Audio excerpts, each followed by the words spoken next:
Is Oisin Murphy Jockey of the Year? Morning all. I have to confess to something.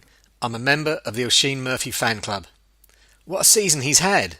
At the beginning of the year, he hadn't had a British Group 1 winner. Now, with one race to go for the season, he's tied at the top of the Group 1 league table with Ryan Moore and Frankie Dettori on 5 wins.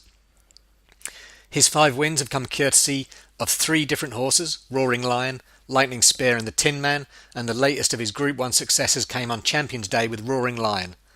More on that and a couple of winning strategies inside. Champions Day is a roaring success. When Champions Day was launched 7 years ago, plenty questioned its longevity. There's no doubt it's now become a rare, successful initiative by British horse racing, its future secured as the rightful end-of-season finale. It's just a shame the flat season doesn't end next week at Doncaster. Instead of the flat season going out with a bang with a 2-day meeting at Doncaster, including the Group 1 futurity, the flat season limps along for another 2 weeks. Apart from 3 days at Newmarket, which do play host to a number of 2-year-old maiden races, the rest of the flat fare is in truth pretty poor. Roll on the jumps. The Lion is king.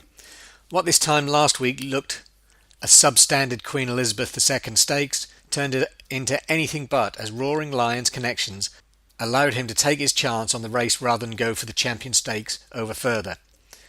It was a brave move to drop the colt back to a mile and run him on soft ground, and 2 furlongs from home, Century Dream hit the front and it looked like he would hold on for a surprise win.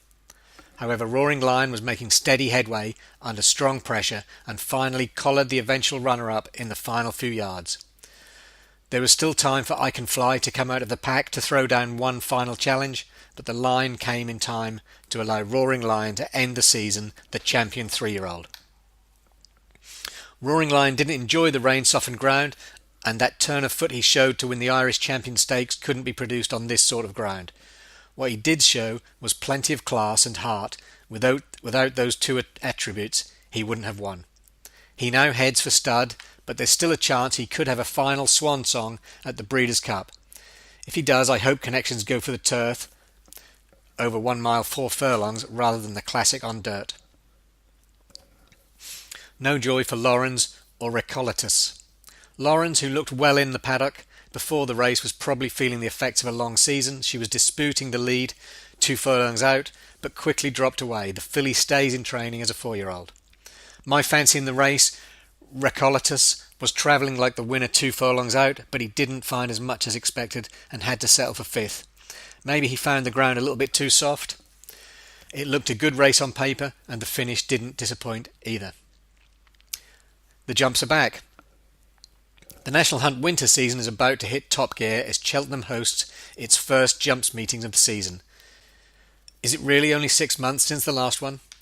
If previous years are any guide, a few future jumping stars will be in action.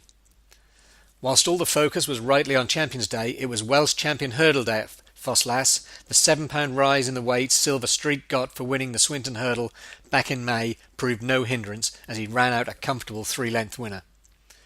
It will be interesting to see how the handicapper reacts. If he doesn't go over the top, there's another nice race in this progressive young hurdler. Since Silver Streak joined trainer Evan Williams, he's 5 wins from 6 runs, 83%, plus 24 points, 6th placed, 100%, with form figures of 1-1-1-2-1 after a 60-plus day layoff. Meanwhile, he's 0 wins from 3 ones, 0 places when racing within 60 days. Mind you, to be fair to 2 of those runs, they did come on soft ground and he looks a far better horse on good or good to soft going at worst. Evan Williams last time out handicap hurdle winners. I thought I would share some stats on trainer Evan Williams and last time out handicap hurdle winners. Since 2014, the trainer has had 29 winners from 86 runners, which is 34%, for plus 115.68 points. An AE of 1.68 and he's placed 56%.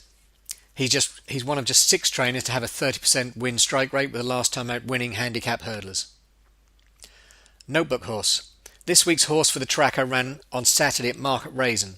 Romain de Senaim, trained by Paul Nichols, was having his first run since a summer wind-up. The 5-2 favourite was held up at the back before making steady headway, coming to 3 out. However, his effort flattened out between the last two and he had to settle for fourth at the finish. Beaten less than 6 lengths, with this run under his belt, he will be sharper next time. Another tilt at next month's Bet Victor Gold Cup at Cheltenham looks likely, a race he finished 5th in last year on unsuitable going. If the ground is no worse than good to soft, he looks capable of getting much closer this time around. All 4 of his career wins have come on good or good to soft. Monday racing and selection. It's flat turf action at Pontefract and Windsor this afternoon. There's also a jumps card at Plumpton and an evening meeting at Kempton on the Polytrack. It's the latter meeting that provides today's selections. Kempton 540, Roy's Legacy. Roy's Legacy has been a grand servant to Connections over the years, and the 9-year-old's recent 4th placed effort at Lingfield suggests there's another race in him off his present mark. The return to Kempton isn't a problem, as he's 3 wins from 3 runs over course and distance in Class 6 handicaps. He comes up against a couple of last time out winners in Broughton Excels and Carlovian, but he shouldn't be far away if this is a going day. Trainer form is a concern, as Sean Harris has gone 199 days and 37 runners since his last winner. Roy's Legacy, a win bet at 7-1 or bigger. Roy's Legacy is currently a general 20-1. If you'd like a racing tip 6 days a week, along with opinions, systems and horses to follow from John Burke and David Massey, then visit dailypunt.com.